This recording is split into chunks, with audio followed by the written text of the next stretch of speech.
வணக்கம். கோவில்ல அர்ச்சனை செய்வதற்கு முன்பு தட்டை தொட்டு கும்பிட சொல்லுவாங்க. அதற்கான காரணம் என்ன அப்படின்னு இந்த பதிவில் பார்க்கலாம். அர்ச்சனை அப்படிங்கிறது அர்ச்சிக்கிறது அப்படின்னு பொருள்படும். கோவில் சென்று ஒருவர் தனது கோத்திரம், பெயர், நட்சத்திரத்தை கூறி இறைவனை அர்ச்சனை செய்து வழிபட்டு தங்கள் கோரிக்கைகளை நிறைவேற்றிக்கிறாங்க. ஒருவருக்கு இந்த இடத்தில் இந்த காலத்தில் இப்படி ஒரு வேண்டுதலை முன்னிட்டு இந்த பூஜை செய்யப்படுகிறது என்று சொல்லி பூஜை செய்வது வழக்கம். இப்படியான காலத்தில்தான் அவர்களை அர்ச்சனை தட்டை தொட்டு கும்பிட சொல்லுவாங்க. அர்ச்சனை செய்வது இறைவனுக்கு நன்றி செலுத்தும் வகையில் இருக்கலாம், அல்லது வாழ்வில் இன்னும் மேம்பட இறைவனை வேண்டுவதாக இருக்கலாம்.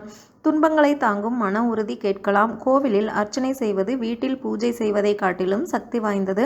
அங்கிருக்கும் தெய்வம் மந்திர உச்சாடங்களாலும் பூஜை வழிபாடுகளாலும் மிகவும் சக்தி பெற்றதாக இருக்கும். ஆலயங்களில் பக்தர்கள் தனித்தனியாக அர்ச்சனை செய்வது அப்படிங்கிறது காமிய பூஜை அப்படின்னு சொல்லப்படுது. அதாவது நாம் ஒன்றை வேண்டிக் கொண்டு நம்முடைய பிரார்த்தனையை கடவுளிடம் சமர்ப்பிப்பது காமிய பூஜை. சுவாமியின் பெயரில் அர்ச்சனை செய்தல் கூடாது. தாங்கள் தனியாக ஆலயத்திற்கு சென்று வழிபட்டாலும் கூட்டத்துடன் சேர்ந்து வழிபட்டாலும் இறைவனின் அருள் அனைத்து ஜீவராசிகளுக்கும் நன்மையே செய்யும்.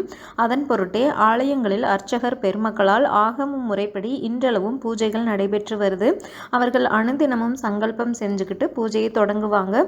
கோவிலுக்கு வர்ற பக்தர்கள் அர்ச்சனை செய்ய விரும்பினா தட்டில் உள்ள புஷ்பத்தையோ குங்குமத்தையோ அவர்களின் பெயர், நட்சத்திரத்தை கூறி தொட சொல்வது